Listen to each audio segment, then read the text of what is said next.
Halo semuanya, selamat datang di channel yang tidak layak untuk dihina ini.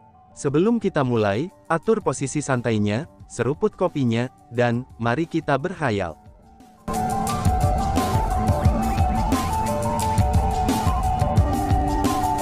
Melanjutkan cerita sebelumnya, mendengar apa yang dikatakan tetua di luar, tubuh mungil Qiyus Hui Fuyan bergetar.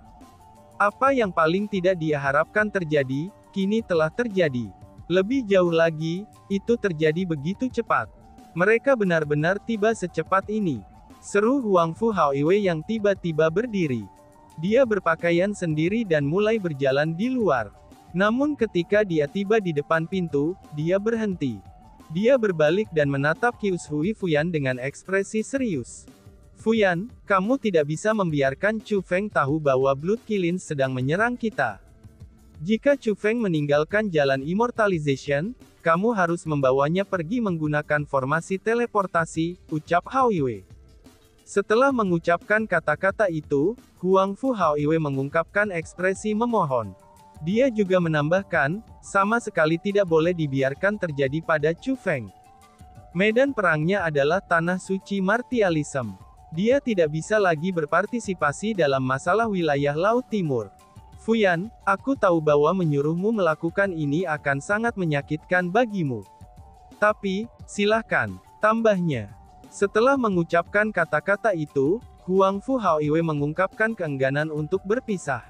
Namun demikian, dia tidak mengizinkan Qiyus Hui Fuyan melihat keengganan itu. Justru sebaliknya, tubuhnya berubah dan dia menghilang. Saat ini, seluruh Misty Peak berada dalam kekacauan total.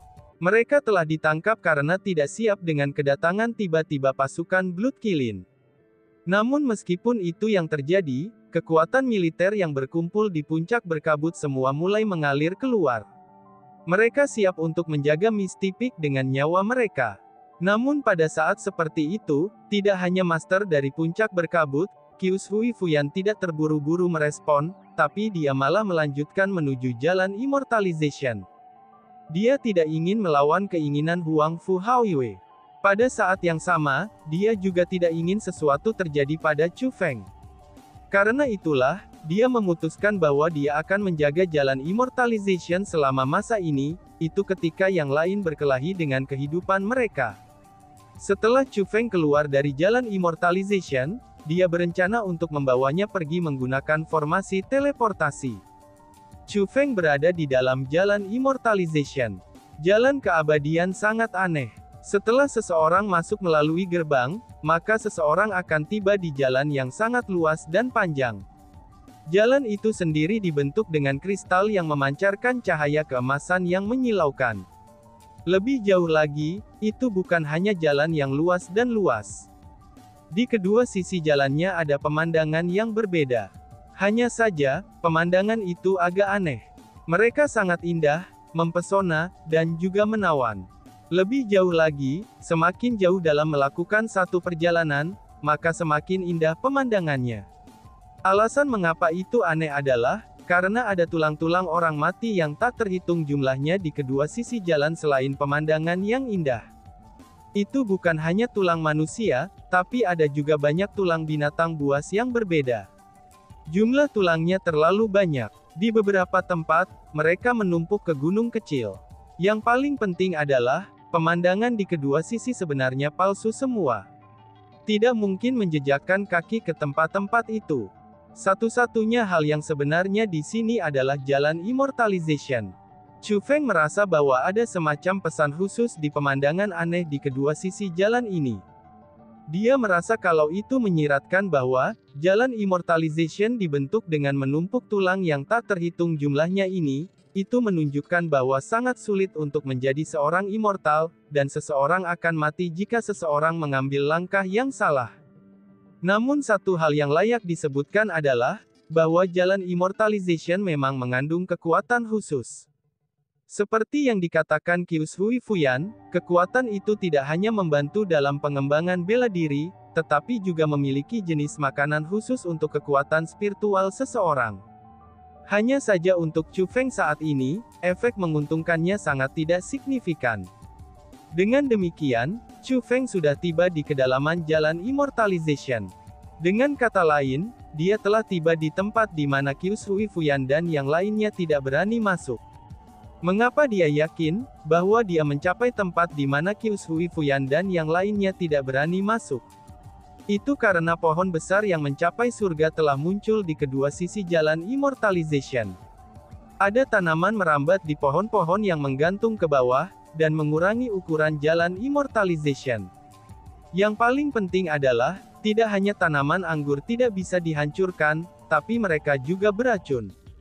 Selanjutnya, tanaman merambat akan bergerak dengan tidak teratur. Selama seseorang bersentuhan dengan duri tajam pada tanaman merambat, maka seseorang pasti akan terbunuh. Namun demikian, Chu Feng memiliki tubuh yang kebal terhadap racun. Dengan demikian pula, racun tanaman merambat secara alami tidak akan dapat menghentikan Chu Feng. Pada saat itu, Chu Feng terus bergerak maju dengan cepat. Mengabaikan kekebalan tubuhnya terhadap racun, tanaman merambat itu hanya tidak dapat mencapai Chu Feng setelah Chu Feng menutupi tubuhnya dengan lapisan formasi spiritual. Ya Fei, Yan Ruyu, Murong Wan, kalian bertiga pasti masih hidup, pikir Chu Feng. Namun semakin jauh Chu Feng pergi, semakin gelisah yang dia rasakan. Alasan untuk itu adalah, karena Chu Feng telah menyelidiki sekelilingnya dengan kekuatan spiritualnya sepanjang waktu. Namun sayangnya, tidak hanya dia tidak menemukan sisa-sisa dari Ya Fei dan yang lainnya, dia juga tidak dapat merasakan aura dari 3 wanita. Jika Ya Fei dan yang lainnya benar-benar telah menghilang dari jalan Immortalization, maka itu berarti bahwa mereka belum mati. Bahkan jika mereka mati, itu hanya mungkin bahwa mereka telah mati di kedalaman jalan Immortalization. Chu Feng benar-benar tidak berharap Ya Fei dan yang lainnya akan mati. Selain itu, mereka bertiga bukan orang-orang yang berkepala panas. Tidak akan ada alasan bagi mereka untuk menyerbu ke tempat yang berbahaya seperti kedalaman Immortalization Road. Akhirnya, Chu Feng berjalan keluar dari area yang dipenuhi dengan tanaman pohon merambat. Pada saat itu, jalan Immortalization menjadi lebih luas. Namun demikian, Chu Feng mulai mengerutkan keningnya. Meskipun sisi-sisi jalan Immortalization tidak lagi ditutupi dengan pohon-pohon beracun yang mencapai surga, tapi patung-patung besar muncul di kedua sisi jalan Immortalization. Patung-patung ini mengenakan baju besi dan memegang senjata. Masing-masing dari mereka mencapai ketinggian 100 meter, dan mereka tampak sangat mendominasi. Pada saat Chu Feng muncul, semua patung itu benar-benar menoleh ke arahnya. Mereka menatapnya dengan mata jahat, dan patung-patung itu sebenarnya memiliki kecerdasan. Yang paling penting adalah aura yang dipancarkan patung-patung itu, karena mereka sebenarnya semua kaisar marsial puncak.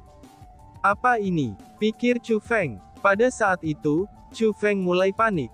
Dia panik bukan karena dia takut dengan patung-patung itu. Tapi sebaliknya, itu karena dia masih tidak menemukan jejak Ya Fei dan yang lainnya, bahkan setelah dia mencapai tempat ini. Dengan kekuatan yang dimiliki Ya Fei, Yan Ruyu, dan Murong Wan, mustahil bagi mereka untuk melewati patung-patung itu. Dengan kata lain, bahkan jika mereka bertiga berhasil melewati pohon beracun, ini akan menjadi yang terjauh yang bisa mereka tuju. Namun sayangnya, tidak ada jejak Ya Fei dan yang lainnya di sini. Bahkan jenazah mereka tidak dapat ditemukan, dan ini membuat Chu Feng sangat bingung. Kemana tepatnya mereka bertiga pergi? Wush! Tepat pada saat itu, pemandangan yang mengejutkan segera terjadi. Pada awalnya, patung-patung itu menatap Chu Feng dengan tatapan sengit. Seolah-olah mereka akan mengeksekusi Chu Feng jika dia mengambil langkah maju. Namun sekarang, tidak hanya patung-patung itu tidak lagi menatap Chu Feng dengan tatapan jahat, tapi mereka juga memutar kepala mereka. Meskipun mereka masih memancarkan aura puncak kaisar bela diri, tapi mereka tidak mengungkapkan jejak permusuhan terhadap Chu Feng. Apa ini? Mungkinkah itu jebakan? Pikir Chu Feng. Chu Feng mulai mengerutkan keningnya, dan dia bingung apa yang terjadi. Namun ia masih terus melanjutkan perjalanan. Sejak dia tiba di sini, Chu Feng bertekad untuk menyelidiki tempat ini dengan seksama. Selain itu, bahkan jika patung-patung ini adalah puncak kaisar bela diri, Chu Feng dengan tingkat kekuatannya saat ini, mungkin tidak harus ditakdirkan untuk dibunuh. Meskipun dia tidak akan bisa mengalahkan mereka, tapi dia mungkin masih mampu melarikan diri dari mereka. Saat ia terus maju, Chu Feng menemukan bahwa patung-patung itu tidak membuat gerakan lain sama sekali. Tampaknya mereka benar-benar tidak berencana untuk menyerangnya. Meskipun Chu Feng tidak tahu apa yang sedang terjadi dengan patung-patung itu, tapi langkah kaki Chu Feng yang awalnya berhati-hati, dia dengan segera mulai meningkat dalam kecepatan. Alasan untuk itu adalah, karena jalan immortalization sangatlah panjang. Jika dia ingin menyelidikinya, dia harus mempercepat langkahnya. Selain itu, jika dia melanjutkan dengan kecepatan orang biasa, dia tidak akan bisa mencapai tujuan bahkan setelah berjalan selama beberapa puluh tahun. Begitu Chu Feng meningkatkan kecepatannya, ia mulai melakukan perjalanan seperti cahaya. Dalam sekejap, dia melakukan perjalanan 10.000 mil. Akhirnya Chu Feng melihat ujung jalan immortalization.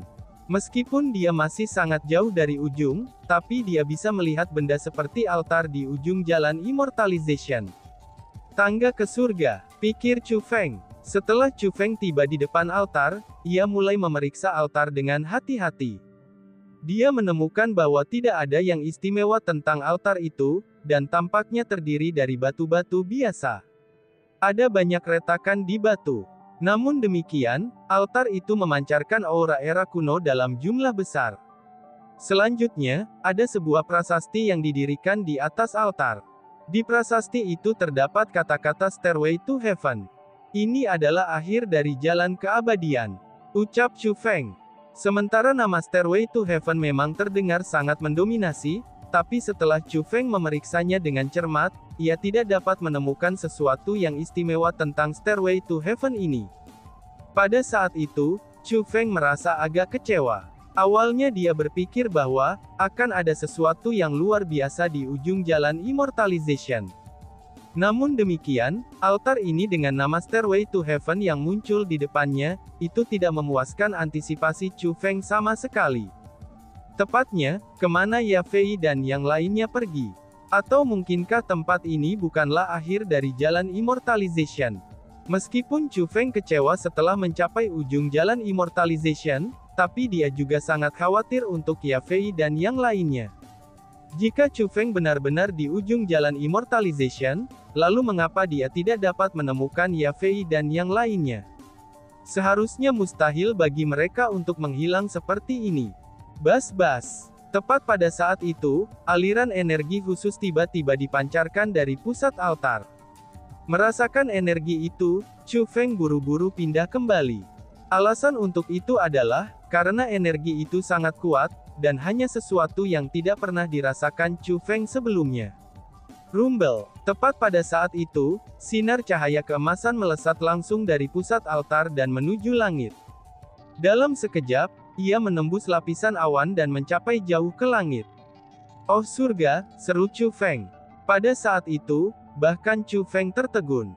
Kejutan yang dalam memenuhi matanya. Alasan untuk itu adalah, karena bukan hanya sinar keemasan yang menembus langit. Chu Feng merasa bahwa itu juga menembus ruang itu sendiri, lalu menerobos batas-batas dan memasuki dunia baru.